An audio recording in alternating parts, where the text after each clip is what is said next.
ظهر دين المؤيد بظهور النبي أحمد ظهر دين المؤيد بظهور النبي أحمد يا هنانا بمحمد ذلك الفضل من الله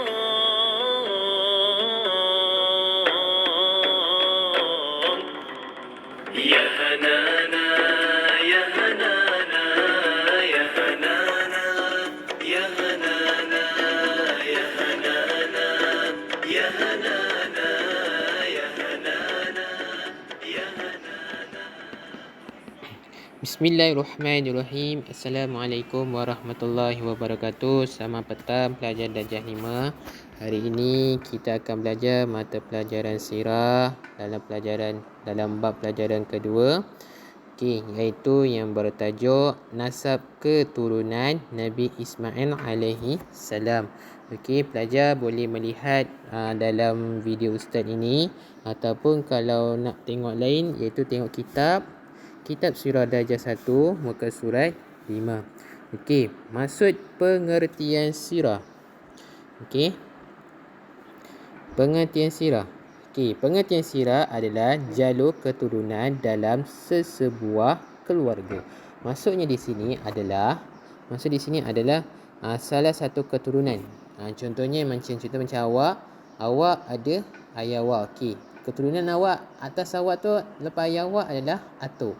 Lepas atuk adalah moyang. Jadi itu adalah keturunan awak. Selepas itu nasab keturunan.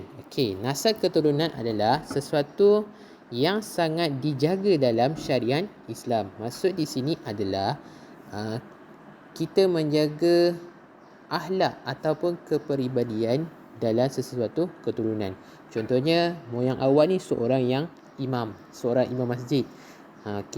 Dan apabila lahirnya atau awak pula menjaga kepribadian dirinya dan jaga maruah moyang awak.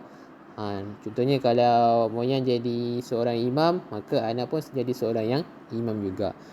Dan apabila adanya ayah awak pula, maka ayah awak pun menjadi seorang yang imam juga. Dan awak pun ikut juga menjadi seorang yang imam, iaitu kita menjaga sesuatu yang baik, kepribadian yang baik dalam syariat Islam. Tapi kali ini kita bukan nak cerita pasal diri kita nak cerita pasal nasab ataupun keturunan Nabi Ismail. Seperti mana yang kita tahu, Nabi Ismail ni keturunan dia yang ada, iaitu Nabi Muhammad. Nabi Muhammad tu adalah keturunan daripada Nabi Ismail.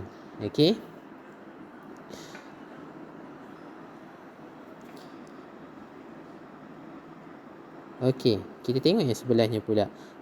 Maklumat Nabi Ismail alaihi salam. Ni cerita pasal Nabi Ismail. Pertama sekali Nabi Ismail ni dia adalah anak Nabi Ibrahim alaihi salam. Dia anak kepada Nabi Ibrahim. Nabi Ibrahim ni adalah Nabi kita juga. Iaitu Nabi Muhammad, dia punya moyang dia Nabi Ismail, dan Nabi Ismail dia adalah keturunan iaitu Nabi Ibrahim, ayahnya Nabi Ibrahim. Kedua, anak yang telah dijadikan korban diganti dengan kibas. Yang ni ada satu cerita, iaitu ketika Allah memerintahkan supaya Nabi Ibrahim sembelihkan Nabi Ismail. Tapi Nabi Ismail dia patuh kepada perintah Allah dan dia patuh kepada kata bapanya, maka dia pun dengan rela hatinya suruh ayahnya disembelihkan oleh dia. Maksudnya kerana diperintahkan oleh Allah supaya Nabi Ismail disembelih. Tapi Nabi Ibrahim dengan berat hatinya pun dia pun terpaksa buat juga atas arahan perintah Allah Ta'ala. Tapi dengan mukjizatnya adalah Allah telah menukarkan, dalam waktu itu juga Allah telah menurunkan seekor kibas. Dan Allah menggantikan kibas untuk dijadikan sembelihan, tapi bukannya Nabi Ismail. Maksudnya Nabi Ismail tak kena sembelih.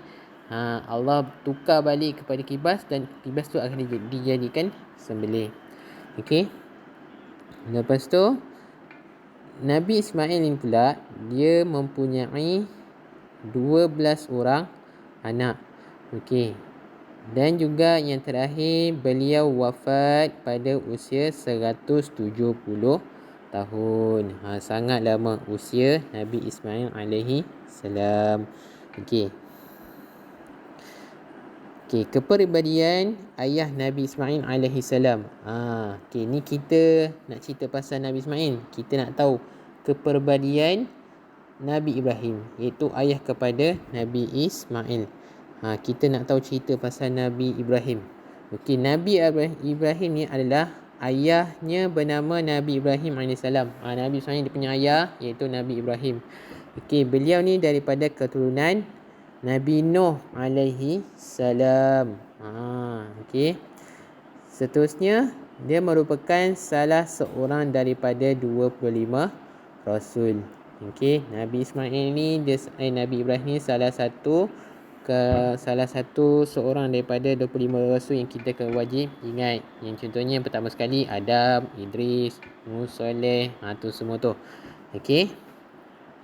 Seterusnya, Nabi Ibrahim dia tergolong dalam Rasul Ulul Azmi. Okey, apa itu Rasul Ulul Azmi? Okey, tu Ustaz nak awak cari dah dekat dalam kitab ada.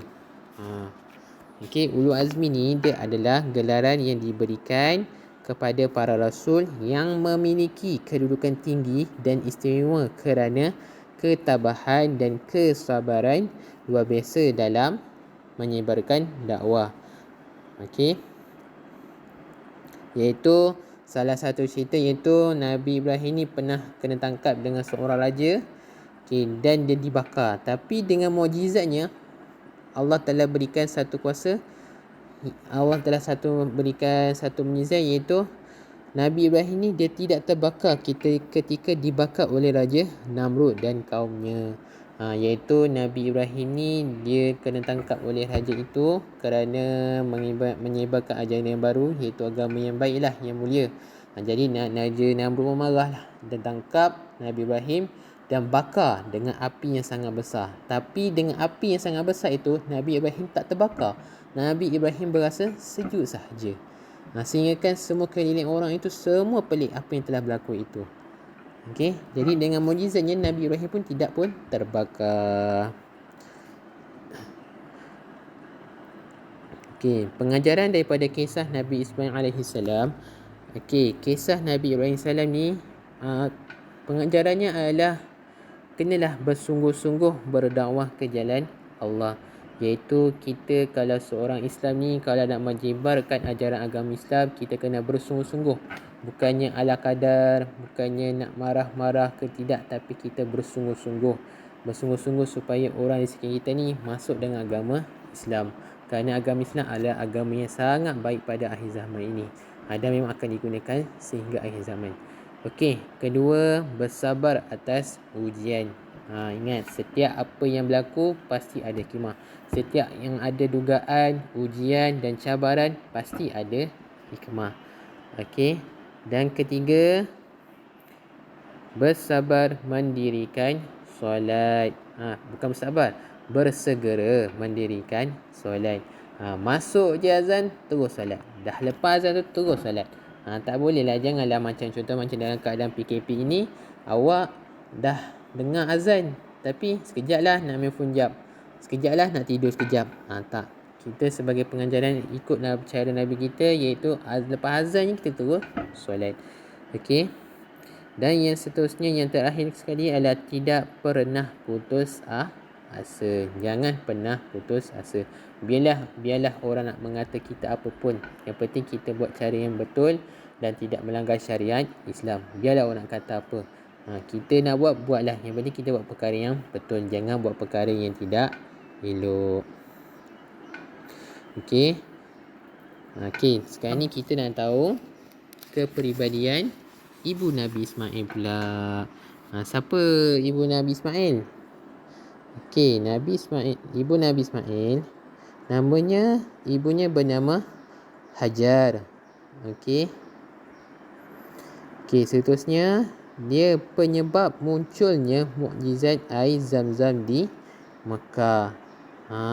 Maksudnya waktu tu Nabi Ismail waktu tu kecil, comel lagi. Dan Hajar ni ketika dia bawa anak dia tu, Nabi Ismail, dalam perjalanan tu dia rasa dahaga. Jadi dengan mukjizatnya Allah mengeluarkan air Zam-Zam di depan matanya. Okey, seterusnya seorang yang sangat taat kepada Allah dan suaminya. Hajar ni seorang yang taat kepada suaminya. Apa yang dikatakan oleh suaminya dia ikut. Okey. Dan juga seorang wanita yang berulang-alik daripada Bukit Safa dan ke Bukit Marwah. Okey, Hajar redha anaknya dijadikan korban sebelum ditukar dengan kibas. Maksudnya masa Ustaz cerita sebelum ni, iaitu Allah mengarahkan Nabi Ibrahim sembelih Nabi Ismail. Tapi semua dengan kata Allah, dengan apa yang Allah perintahkan, mereka pun buat. Tapi Nabi Ismail tak kena sembelih lagi. Allah dah tukarkan dengan kibas. Jadi Nabi Ismail tak kena sembelih. Yang kena sembelih adalah kibas. Okey, dan waktu itu juga masa nak kena sembelih tu, ibunya iaitu Hajar, maknya Nabi Ismail ni redha apa yang diperintahkan oleh Allah. Tapi dengan syukur alhamdulillah, Allah menukarkan daripada Nabi Ismail kepada kibas. Kibas sajalah yang kena sembelih. Macam sekarang ni, kalau kita sekarang ni iaitu lembu, unta ataupun kambing, tu dan selainnya. Tu yang boleh sembelih sekarang ni lah. Okey. Okey, dan yang terakhir sekali, okey, awak boleh tengok dekat dalam sini dan awak boleh juga tengok dekat muka surat 9 dalam kitab sirah, iaitu nasab keturunan, iaitu keturunan Nabi Muhammad sallallahu alaihi wasallam hingga Nabi Ismail. Kat mana Nabi Muhammad? Okey, Nabi Muhammad dia di bahagian sini. Ni Nabi Muhammad. Nabi Muhammad dia punya moyangnya adalah Nabi Ismail. Dan Nabi Ismail dia punya ayah dia adalah Nabi Ibrahim. Nabi Ibrahim ni melahirkan dua anak, melahirkan dua nabi. Dua nabi iaitu Nabi Ismail dan Nabi Ishaq alaihi salam. Ni pun salah satu 25 rasul yang kita kena ingat. Okey, Nabi Ishaq ni pun dia melahirkan Nabi Yaqub. Okey, dan ada juga iaitu melahirkan keturunan iaitu Nabi Isa. Bukan melahirkan tapi salah satu keturunan iaitu Nabi Isa alaihi salam dan Nabi Musa alaihi salam. Okey, jadi sekian daripada Ustaz. Ustaz harap awak semua dapat faham apa yang telah Ustaz ajarkan pada hari ini. Sekian daripada Ustaz. Assalamualaikum warahmatullahi wabarakatuh.